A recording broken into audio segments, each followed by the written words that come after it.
Well, good morning, everyone. Another day, I wake up, getting ready to commentate some open worlds. This time for the Gendarran Fields. So in this video, we're going to look at how to efficiently get 100% map completion. Not perfect, but pretty good. Footage was submitted by TechZoon, and while we do it, we'll discuss some happy memories we have of the game, development trivia, how the area of the world changed from Guild Wars 1 moving into Guild Wars 2. Should be a pretty good time. In particular, right now, I'll just throw Shaman's map up. We're running along the South Cliff, and you'll see we are overlapping with the North Krytan province, one of the most iconic Guild Wars 1 maps, in that it was the map immediately leaving Lion's Arch in Guild Wars 1 at the same time. And so here in Guild Wars 2, you can actually see that Lion's Arch has moved a considerable amount north. So we're not really that close to where it was before, but it's still nice to be able to re-experience this area. The North Krytan province in the original game was filled with big green fields and stuff like that. And, well, Gendarran Fields feels kind of the same way. There's also a lot of good settlement overlap for the Guild Wars 1 areas too, which we'll get to in a moment. So just now, you saw us on some weird steamy jump pads. Those were a post-release update. They came in during Season 1 when the Aether Blades of Tyrian were being introduced. Another one of these alliances set up by Scarlet Briar. And in this case, there's actually a massive new jumping puzzle that was added, which was really grueling and challenging, involving jump pads, which were kind of a new technology for the game at the time, and also holographic walls. What appears to be a solid cliff face there next to Lion's Arch is, in fact, transparent, and it has no collision. You can walk through and you realize it's just being generated by a hologram generator. They don't do too much with holograms anymore, but you do still see it. There was an Asuran lab in some of the more recent content that did a similar thing, hiding a lab in plain sight in one of the Path of Fire regions, and I always really like that stuff. The idea of the story up there is that it was an Aether Blade base really close to Lion's Arch, where the people of Lion's Arch didn't know about it, and it was kind of something of an airship dock. You don't actually see the airships fly around in there. Nowadays, the devs could totally do that. But it's still pretty cool. In fact, in the original trailer for the aerodrome release, we did see an airship flying, but they don't do that actually in-engine, do they? Which is a little bit of a shame. I think that would look so cool for the actual aerodrome. We're just back to that whole idea of talking about the boats, I guess, on the lake from the previous video in Kessex. Anyway, so here we are at the small village slightly to the north of Lion's Arch. Many of you guys may have come here for the personal story where you deal with some Order of Whispers stuff. But I always remember, once again, convention demos when it comes to this location.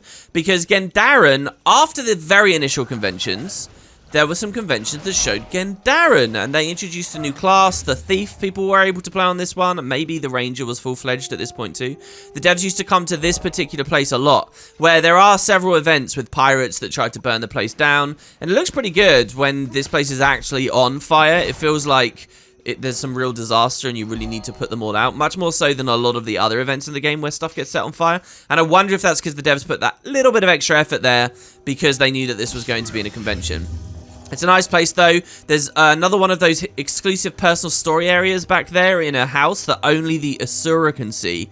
And you have to pick a very specific choice with your orders quest. I think it's the Vigil. If you're an Asura going to the Vigil, which is kind of a weird combo, you get to enter one of those buildings that otherwise you should never be able to. Moving over here, we've got this mansion, which is, again, a really good heart. This one involves housekeeping, basically, where you have a lot of different things you can do inside this mansion. The mansion itself is exquisitely decorated with all kinds of rooms, and upstairs, downstairs. I have these fantasies where if I was like some ultra-rich billionaire, I would build custom properties from the games I like, just so that they actually existed. Like, if I was an ultra-rich, multi-billionaire, maybe I'd make Cordicus's Manor. I think that would be amazing. But this is one such building I often end up thinking about that when I travel through it, because it looks so good. This is not unique. It does exist in a couple of other, like the asset, the whole thing clumped together, does exist in some other areas of the game. Particularly, there's one of these in Lion's Arch too, that is perpetually behind a force field and only a part of some of the personal story. But there have always been ways to sneak in there in Lion's Arch. It always felt like a very cool, sneaky little base area. Even though the main structure of the house appears in multiple places, the actual way that it's furnished and which specific rooms are available, open or closed, does change. This is probably the best one because it has this really cool heart.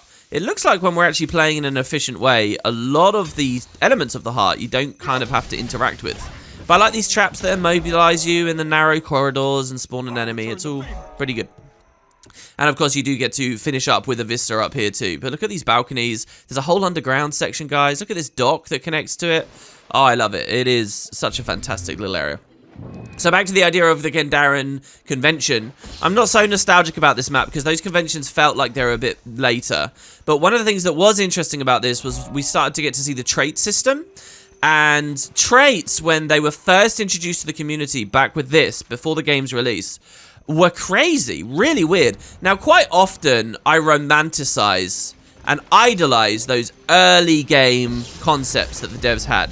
What they thought about original combat balance, even weird stuff like energy potions, which probably weren't great features. But I really like the idea of playing them, and I really like the idea of what if Guild Wars 2 had come out and kept that stuff, kept that gold sync, kept that element of buildcraft and so on. But I have to say, for traits, it's one thing where I really don't miss them at all. Their original implementation, you guys should check it out on the wiki or whatever if you get some spare time, maybe after this video. You can see that it's just really confusing and strange. I think in an interview the devs had talked about them being meant to be like Final Fantasy VII's materia system for anyone who's played that game, in as much as they would modify the skills and the things you do. And you can kind of see a bit of that, but it was just kind of all over the place. I don't know. Maybe if I'd actually played it, I would have got to grips with their logic. But they revamped the whole thing later for release, where we had like the 30-point system. And then, a couple of years after that, they revamped it all again into the specialization system that we now see, and has supported the existence of elite specs being expansion features and all that kind of stuff. So there's been a lot of refinements on that side of Guild Wars 2. There's been a lot of refinements if you go that far enough back to pretty much every element of the whole damn game.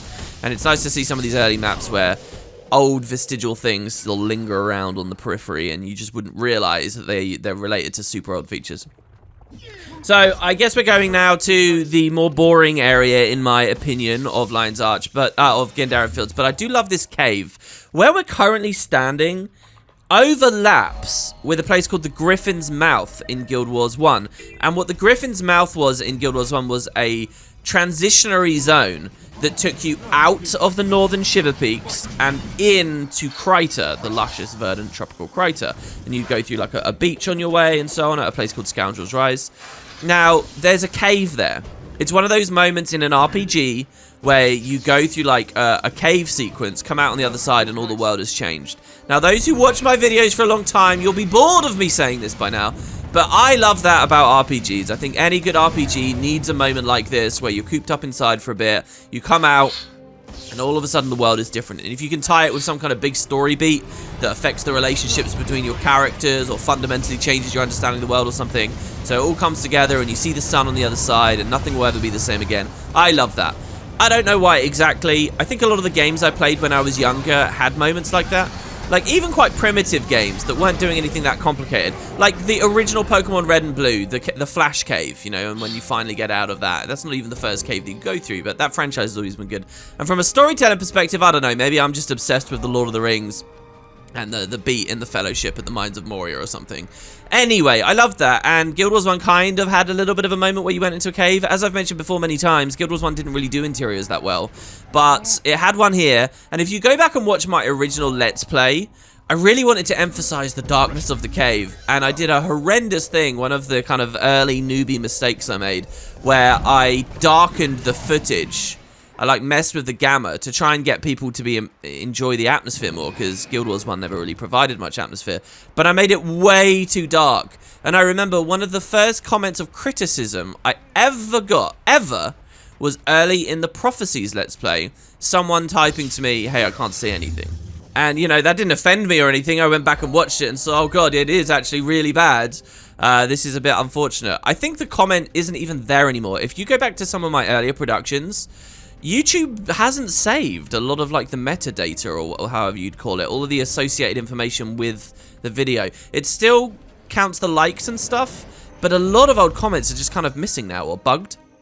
And I think I have a feeling that one would have fallen in there as well. Anyway, in Guild Wars 2, what's really cool is there's a cave again, as you just saw. And there's even like a hidden sneaky little extra area where you can come out to the south and grab that vista that's up on that hill. If you're the kind of player that's just moving directly towards map completion locations, you're not going to know how to get to that vista. And in defense, by the way, of a feature that was added post-release, and I've talked badly about in this series so far.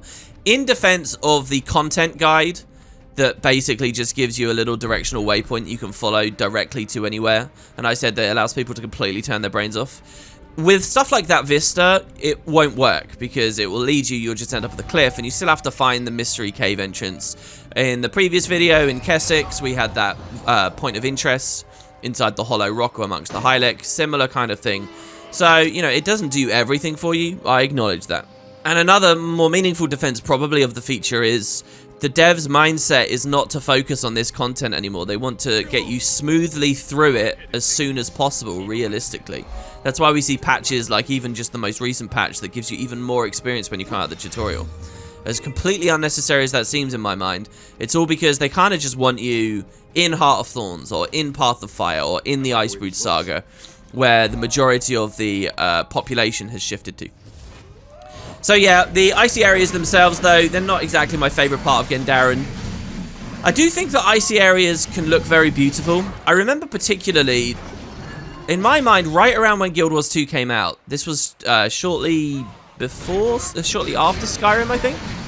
I remember the demo I was talking about the other day. The convention I went to had both Skyrim demos, Halo Anniversary demos, and the Guild Wars 2 demo. I had all three of those.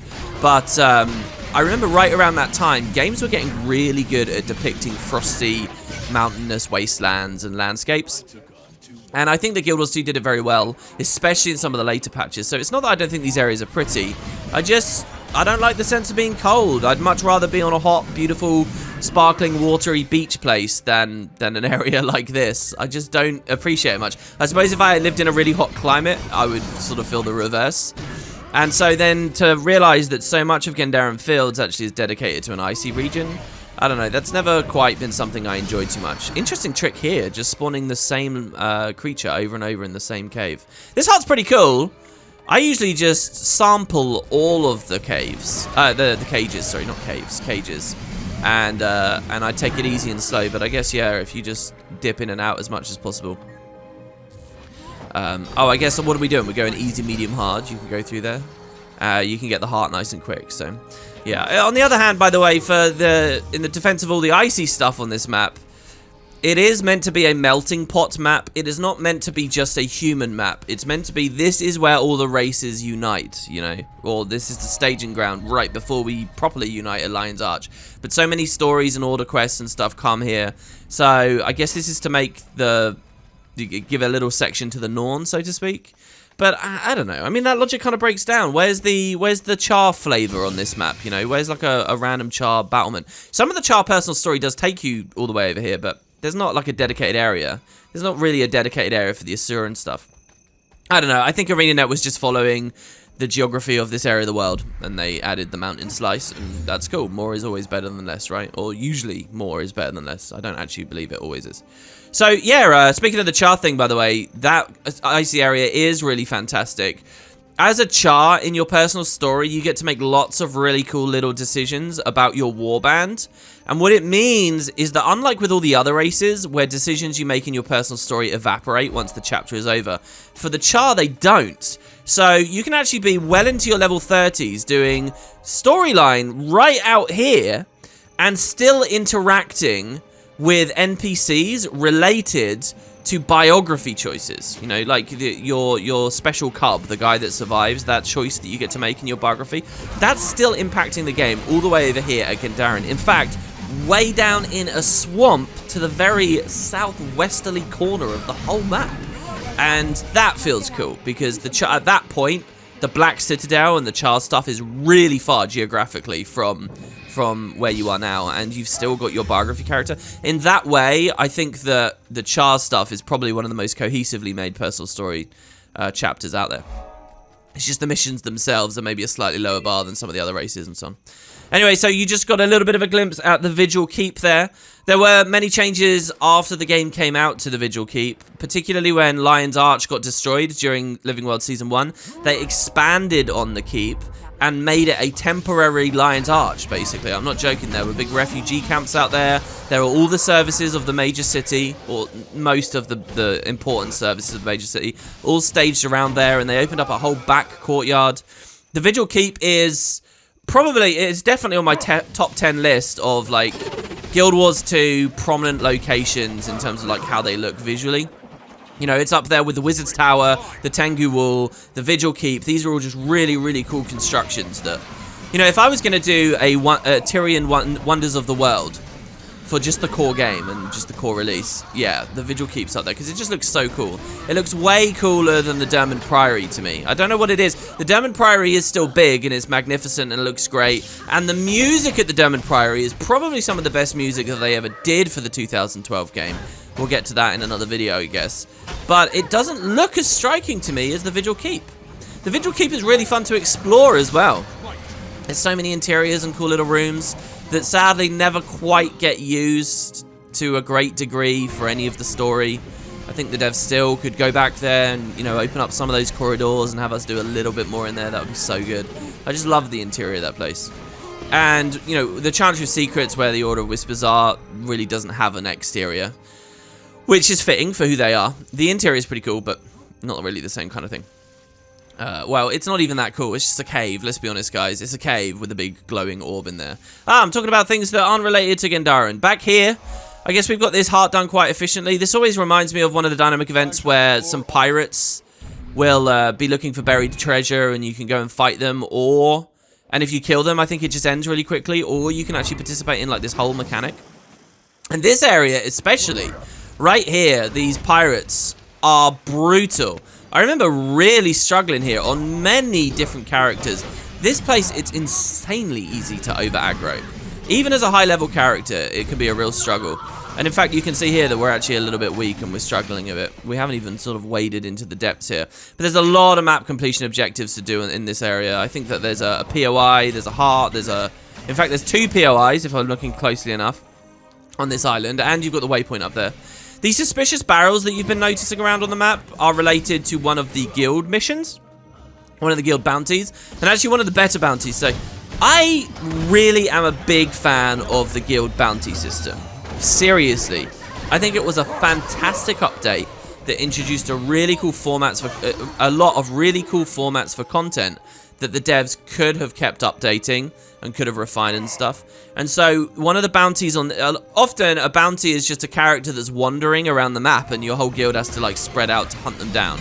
And you can know their general pathways, but you're just kind of wandering around and exploring.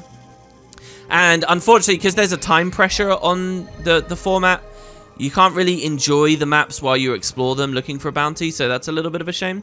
But that's the standard fare of what they do. Sometimes they went further, and instead you have to like look in trees. Or in the case of this map, suspicious barrels. You have to knock through all of these barrels and see if you can find your mark inside one of them. So all these new interactable objects popped up on Gendarran Fields after the initial release of the game, when they started introducing guild missions. And I think they're really, really, really great. They always bring a smile to my face when I see them there, because I think, wow, what kind of cool stuff could they have done like this if they'd kept going with bounties, you know, if they'd felt that guild missions was a big thing to focus on, rather than, you know, the things they have chose to focus on.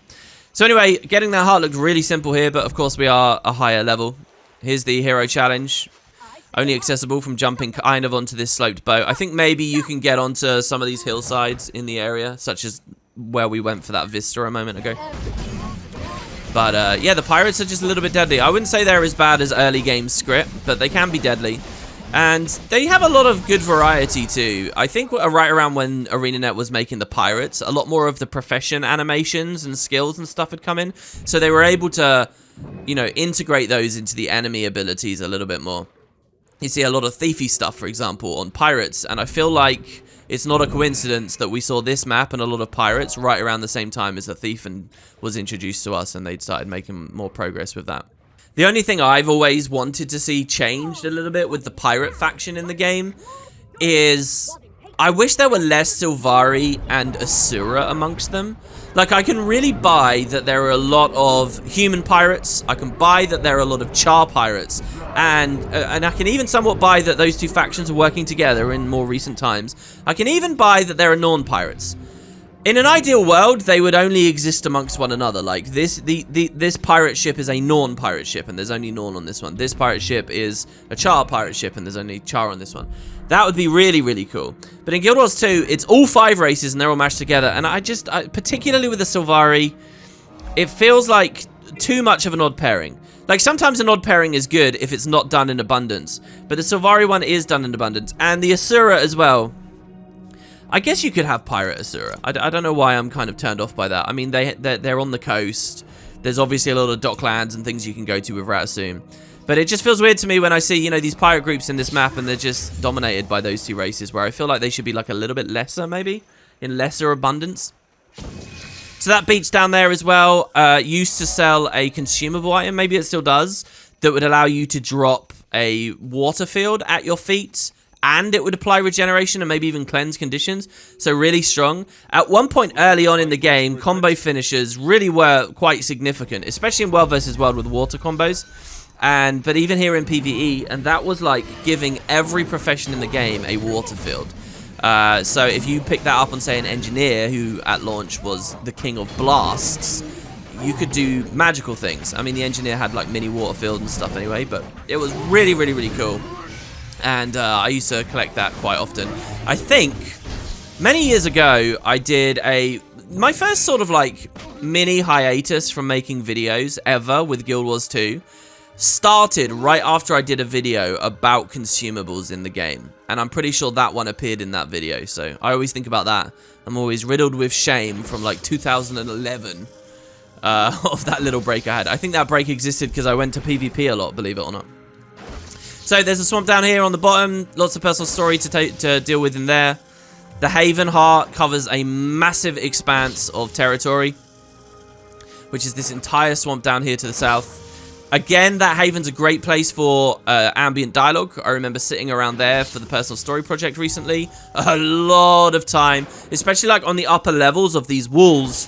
There's a lot of cool stuff that the Lion Guard talk about up there. They like patrol around, and then their dialogue only triggers when their patrol hits a certain point, which would have them meet another member of the Lion Guard. There's just all this crazy little detail that the devs implemented in all of those little scripts and all that voice acting, and people don't see it. It's crazy.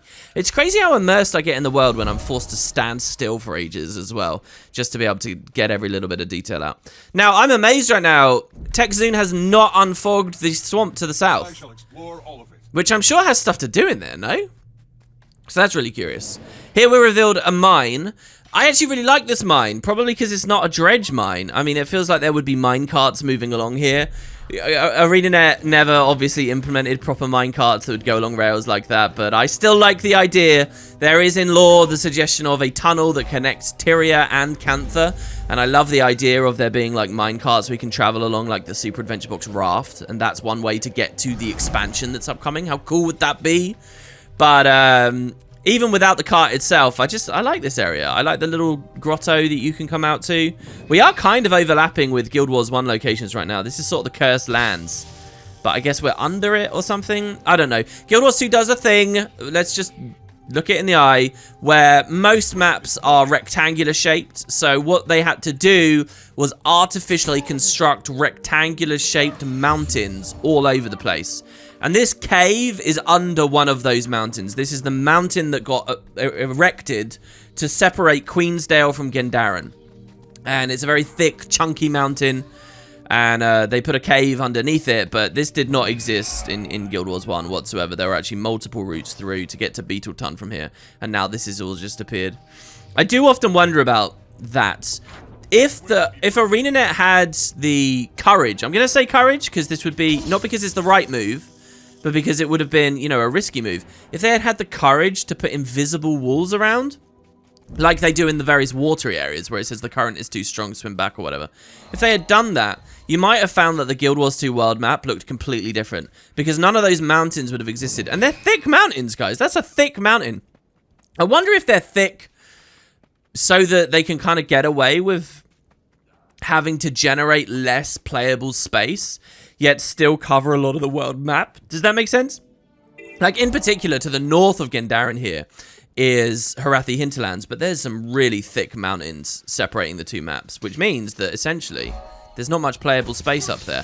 But in some cases, there is, because of the caves. And, in fact, the one we were just in had a cave under it, and the one I'm talking about near Harathi had a cave as well. This one I like. It gave us a med kit. which is, you know, this is what engineers would have, I think, as a starter item. They were the only class that could get backpack as a starter item, and here we can use it, which doesn't change the skills either. I like this. I like collecting a thing that changes my character's model, but doesn't really tamper with the gameplay. It just means I can now press F on things I couldn't before, and I'll get credit somehow. I like that a lot. We obviously do have a counter of, you know, medkit uses down there on our hotbar, which will go away. We need to go collect another one afterwards. I think this is an interesting little thing the devs could have done more of. By the way, the little town to the south of us, that's Nebu Village. That is, of course, a location from Guild Wars 1. And it is exactly, perfectly, beautifully overlaid in Guild Wars 2. Nebu Village is still Nebu Village in the exact same place of the world. And it's obviously built up a little bit. There's the meta here called the Assault on Askgarden Settlement, which is another one of the towns we'll go to in a moment, and again is lined up perfectly with Guild Wars 1. But the Assault on the Askgarden Settlement is a brilliant meta. Never quite got integrated as a full world boss, but in recent years there was a patch that improved this. It added like a big centaur stampede phase. Where the centaurs attack. This is one of those push-pull centaur metas where it's like, how much territory do they have? How far are they going to go? It covers a lot of ground. I'm still a little bit hazy on how all of the events that are associated with this, like, slot together. For example, if we go quite far north, we can find a cage filled with wargs. And one of the events in this meta does actually relate to that, but I don't know how it works. Well, if the wargs are left there for too long, they'll eventually march on Nebu. But the idea is, if Nebu Village falls to the centaurs, then they'll stage an attack on the Askgarden Settlement too.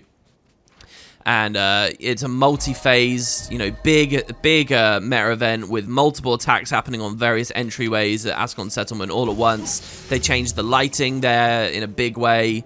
Or the settlement itself is filled with NPCs that all do interesting things. As soon as that event starts, they start cowering, running to the corners and stuff. It's truly fantastic, really. And even if you don't actually see it, as far as the meta event is concerned, if you're joining the vigil on a Silvari, you can see the Askgarden Settlement attack at the hands of a risen assault, and it's even better. It's like you're playing world versus world, but you're in the personal story. So obviously there's no combat balance and it's all a bit naff. But in terms of the spectacle, it's like you're in world versus world. They do so much. Really cool. Even better than the meta, I would say, that personal story step. One of my favorites. So yeah, it's pretty good. So we just explored another cave. Did a little hero challenge with an ooze. Isn't that one of the ones where you drink the item? I think it might be. And sloping around now, right near Harathi. We're in the northern areas. We'll be near the warg cage in a second. There's another cave that we've skipped over because there's no map completion thing here, but is actually the site of a pretty cool story moment where we kind of create an opening to the underworld with a necromancer character who will reappear at the very end of the personal story. There were a few NPCs that kind of had that special prominence where, like, the way that ArenaNet structured the game is really cool, I think. In as much as you've got all the early stories that introduce a ton of characters and we have adventures with them, like the necromancer from that cave. And then way later, in, you know, what would be quite later in the timeline and stuff, many of those characters reappear in kind of like a nostalgic way that sort of really draws focus on how far you've come. And I really, really adored that, and all those repeat appearances. That was probably one of my favorite things about chronicling the personal story and delivering those videos for you guys. And I just always liked that cave and that little story about the underworld and that necromancer there. So yeah, every time I'm here, it makes me think of it. So there you go. This is actually where the war cage is. I guess we're not breaking it. I guess nothing really matters. We got the waypoint. We got the heart. We can push down. You can see the Assault on Askgarden Settlement's actually tweaked now. The Seraph are trying to transport siege weapons to reinforce Nebu. That's a simple escort event that spawns where Queensdale is, and then actually follows the road all the way over to Nebu. Maybe it's if that one fails, that's how you can kind of kickstart the whole meta. It might be on a timer now, I'm not sure. It's just such a weird thing with Guild Wars. Dynamic meta events have, in particular meta events, but any dynamic event chain too, they have to be really precisely made so that even if players are super successful, stuff can still happen. Now, I've always thought that the way the game could have been done is that every time an event is concurrently successful. Like, if I do that escort, cool. If I do it again back to back, I think it should scale up a little bit. You know how events scale based on player population? Well, maybe they should just scale anyway. Even if there is no population, gradually, the more times we do a repeat event over and over and over again. So imagine a little village or something that's been attacked by the centaurs. Well, we've defended it. Cool. And now let's say I want to keep it defended. Well, next time the centaurs attack, even though it's just me on my own, they're now attacking me with the force as though there were 2 players there. And then if I do it again, maybe now there's like they're expecting 5 players there, which forces Tyrians to really group up and decide, is this what we want to defend?